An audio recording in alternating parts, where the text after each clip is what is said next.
안녕하세요. 부산 미소담 한의원 턱천점 원장 공신호입니다. 어제는 어지럼증 때문에 한의원을 찾아온 분이 있었습니다. 어지럼증은 담적과 관련하여 치료를 하면 되겠다 진단하고 치료 계획을 말씀드렸습니다. 그런데 이분이 만성 위축성 위염과 장 상피 화생까지 동반하고 있는 분이더군요. 위축성 위염을 진단받은 지는 5년이 넘었고 장 상피 화생도 3년 전쯤 처음 진단을 받았다고 하셨습니다. 속이 쓰리거나 소화가 안 되거나 불편한 증상이 없냐고 질문을 해봤는데요. 위장과 관련해서는 아무런 불편함이 없다고 답변을 하셨습니다. 불편함이 없으니 술도 자주 마시는 편이고 커피도 하루 5잔씩 매일같이 마신다고 하시네요. 목 디스크 진단을 받고 진통제를 먹으니 속이 아픈 것 같아서 중단했다고 하셨고 밀가루 음식을 많이 먹으면 속이 쓰리다고 말씀하셨습니다. 의외로 매운 음식이나 신음식, 과일 같은 것을 먹었을 때에는 불편함이 없다고 합니다. 속쓰림 같은 약간의 점막 자극 증상이 있기는 하지만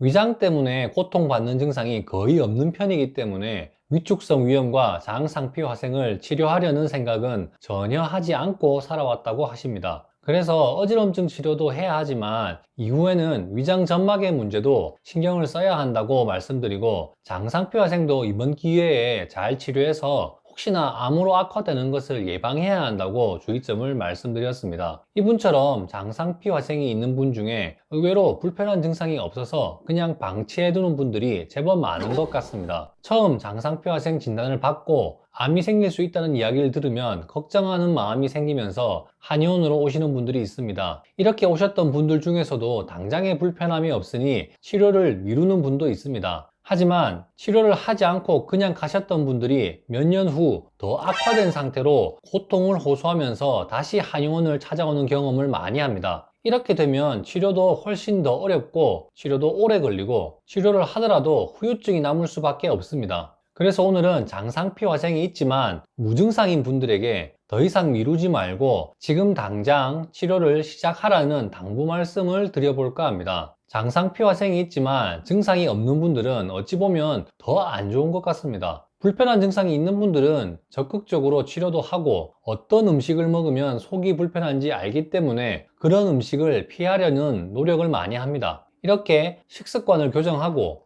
위장 점막을 악화시키는 원인을 피하려고 노력하는 태도는 병이 더 악화되는 것을 예방하는 데 많은 도움이 됩니다. 하지만 불편한 증상이 없는 분들은 어떻던가요?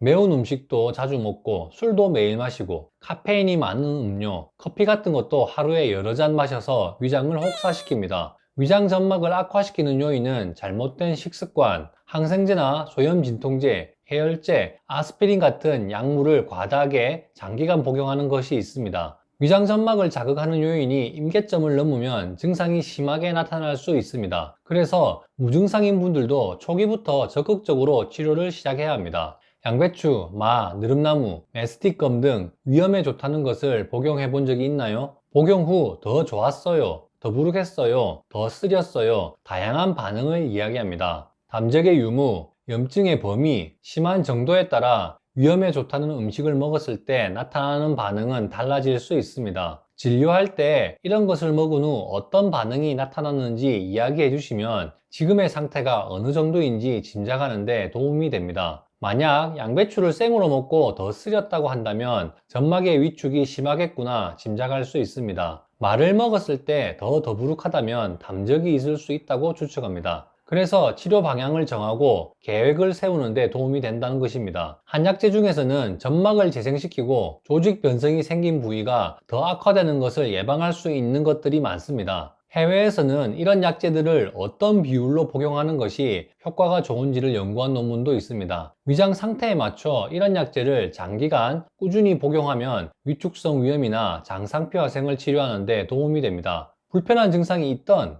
불편한 증상이 없던 장상피 화생이 있는 분들은 꾸준히 치료를 하셔야 합니다. 적극적인 치료와 함께 식습관의 교정도 굉장히 중요합니다. 앞서 피해야 하는 음식은 거의 다 말씀드렸습니다. 매운 음식, 신음식, 탄 음식, 자극적인 음식은 다 조심해야 합니다. 과식 후, 야식을 먹은 후 위장이 막히면서 위산이 역류하는 것도 점막을 공격하는 원인이 됩니다. 다 아는 내용인데 실천을 하지 않아서 문제지요. 커피나 과일에 대해서는 잘 모르는 분들이 많습니다. 커피뿐 아니라 카페인 음료는 점막을 자극하는 원인이 될 수 있습니다. 장상피화생 진단을 받았다면 그냥 끊으십시오. 매일 마신다는 것이 문제입니다. 커피를 마신다고 무조건 위장이 나빠지는 것은 아니지만 매일 커피를 마시는 상태에서 다른 음식이나 약물에 의해서 위장의 자극이 임계점을 넘기면 손상이 되기 더 쉽습니다. 그래서 커피를 끊으라고 강조해서 말씀을 드립니다. 그렇다면 디카페인 커피는 어떻나요?